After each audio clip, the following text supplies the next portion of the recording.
So the California magazine ban and the California assault weapons ban cases are now back in the hands of Judge Benitez, and you guys all have some questions. So in this video, I'm going to answer some of the common questions that I'm getting right now in regards to these two cases. So let's talk about this. But real quick before we jump into this video, if you think California's restrictions on the Second Amendment need to be found unconstitutional, go ahead and hit that like button and subscribe. Also, I want to thank the sponsor of this video, which is EuroOptic. If you've never used EuroOptic, trust me, it's an awesome company to buy your optics from.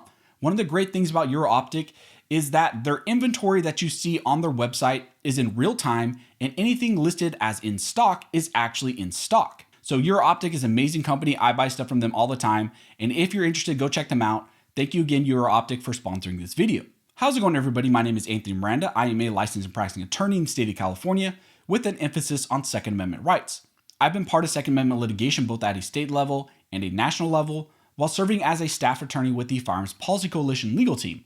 My goal with these videos is not to provide you any legal advice, but instead to give you greater insight into the inner workings of the Second Amendment litigation, and what's currently going on in our battle for our rights to keep and bear arms. As I mentioned in the intro, in this video we will be discussing the Duncan v. Bonta and Miller v. Bonta California cases.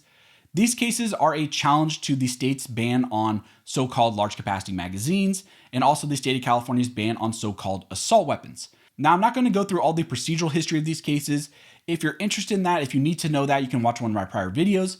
But what you need to know for this video is that both of these cases have already made their way to the Ninth Circuit and have been remanded back down to Judge Benitez after the Supreme Court issued their decision in New York State Rifle and Pistol Association v. Bruen. Now, first, I want to answer some of the common questions I've been receiving in regards to the Miller v. Bonta case. Many of you know that Benitez recently rejected California's attempt to push the case out until next year. Instead, Judge Benitez set briefs to be resolved in this case before the end of November. Currently, all the briefs have been filed, and we are now just waiting to see what Judge Benitez ultimately decides to do. Some of you have been sending me questions because you saw on the docket for Miller v. Bonta that there was a date set for December 12th, and many of you are asking me what that means and if Judge Benitez is going to decide this case, Miller v. Bonta, on that date, December 12th. That date that you see on the docket is for a motion hearing, and that's in reference to the Giffords Law Center and them submitting a motion to reconsider.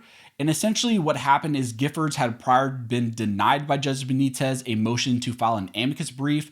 And so essentially they filed a motion to reconsider that decision because they want to be able to file an amicus brief, in this case, Miller v. Bonta. And now he is going to have a date set, or he set a date in December on December 12th, where he will have them come before him and he will hear their motion. He will reconsider whether or not he appropriately decided that they should not be able to be granted the ability to file an amicus brief, or he will reverse that. So that's really what that's in regards to. Now, another big question I've been getting is in regards to something a little bit more practical, and it has to do with the practicality of how someone could actually prepare if there's a positive ruling in the Miller case. Now, it's really hard for me to actually recommend something to you guys because we don't really know what's going to happen as far as the decision, really how this is going to play out. But I think really the safest thing that you can do right now is simply to just have some extra grips, some extra stocks, some extra flash hiders, even if they're just the generic ones, the cheap ones, because the likelihood is that if Judge Benitez once again strikes down this ban in California, the ban on so-called assault weapons, he's likely not going to stay his judgment. Prior in some other decisions, he stayed his judgment and given the state of California an opportunity to appeal his decision up to the Ninth Circuit, mainly because issuing a stay was his safe bet because of how the Ninth Circuit had operated prior with the two-step approach and had pretty much been able to always grant the type of relief that the state of California wanted. But now after Bruen, all that's kind of gone. So I doubt that this time he will actually issue a stay on his judgment.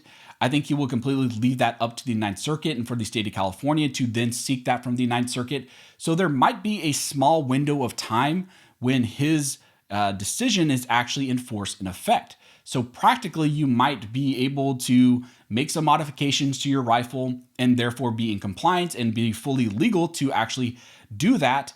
And then there might also be some later protections that are granted to people who made those type of modifications. Again, a lot of this is speculation. We don't know really how this is going to play out. But in my mind, that's the best way for you to prepare. Now let's talk about the Duncan v. Bonta magazine ban case. So you might recall that the Attorney General recently asked Judge Benitez to hurry up and review their request to push the Duncan v. Bonta case out until next year. Judge Benitez had prior issued an order after the Ninth Circuit en banc panel remanded the case back down to him. In that order, Judge Benitez gave California 45 days to file a supplemental brief with arguments on how the Bruen decision will impact this case. In that supplemental brief, California was required to put forward evidence on what history and tradition supports the state's ban on so-called large capacity magazines. The result of this order was that both of the parties would need to file all of their briefs, submit all of their arguments, and that this case would likely be resolved before the end of this year. However, California then filed a motion to reconsider, which asked Judge Benitez to change his mind and instead push this case out until at least next March. California then doubled down and filed an ex parte motion, essentially asking Judge Benitez to be very fast and review their motion to reconsider to prolong the case as fast as possible. In that ex parte motion, the state of California argues that if Judge Benitez does not review their motion to reconsider as soon as possible, then they will be forced to have to file their supplemental briefs by November 10th in accordance with his prior order. And again, California does not want that to happen. They want these cases to be dragged out, to be delayed as long as possible. The state of California's arguments for why this case needs to be pushed out includes arguments like history professors are the only ones qualified to analyze the relevant history that's needed. And also they argue that these professors are usually teachers, that they have various schedules, they're very busy, and it's going to take them a long time to review the type of history that's needed in this case, and therefore this case needs to be prolonged at least until next March is usually what they're arguing. Now, currently California is required to file their supplemental briefs, I believe, by November 10th. However, on the docket, many of you have been pointing out and been asking me questions about a notice of a hearing, which is set for December 12th. That hearing is for Judge Benitez to hear the California request for the motion to reconsider. Essentially, once again, he's going to hear their arguments in person on why he should push this case out until next March. And once again, he will decide whether or not he wants to push this case out for even longer, or if he indeed will stick with his schedule, have the California file their briefs. Likely they're going to already have to file their briefs and decide this case without pushing this case even longer and requiring more evidentiary hearings, more briefs, all of that.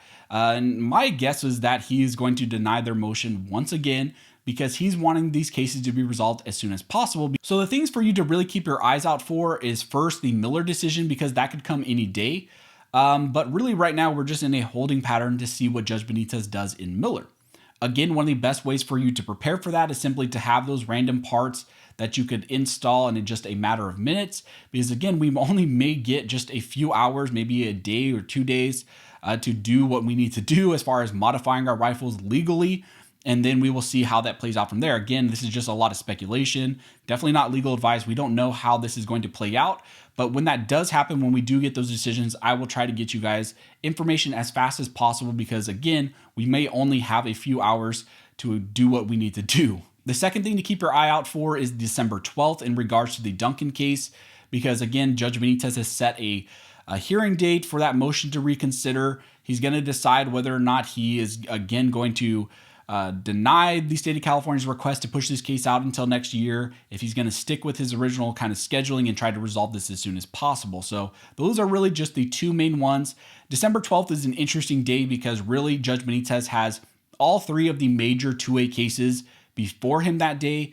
The Duncan v. Bonta magazine case, the Miller case, which deals with so-called assault weapons, and also the Rody v. Bonta case has now been docketed, and that deals with California's ammunition restrictions. So really on December 12th, he will be hearing of the big three California Second Amendment restriction cases. So that's going to be really interesting to see what comes out of that. So that's where these cases currently stand, and that should answer some of the major questions I've been getting in regards to the Miller and Duncan cases. If you have any more questions, go ahead and comment down below and I'll try to answer the best of my ability. Also, if you like this video and like to support the channel, one of the best ways to do that is to like, comment, and subscribe. All those things help to fuel the algorithm or fuel Algor's rhythm. It adds fuel to his jet and signals to YouTube that you guys see value in these videos and in this type of 2A news.